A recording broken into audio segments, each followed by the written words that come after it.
Ayan na sila. Ito na, mukhang ready na sila. Ready na tayo, Val? I think this is our first time, no, to see our posters. Yes. Sila unang makakita na. Yes, pero bago tayo pumunta dito sa side na ito, ayan, pwede ba dito lang muna tayo sa gilid? Ayan.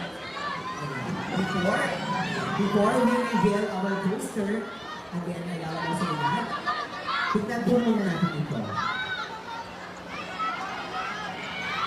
Miss Manjoy here in Hong Kong.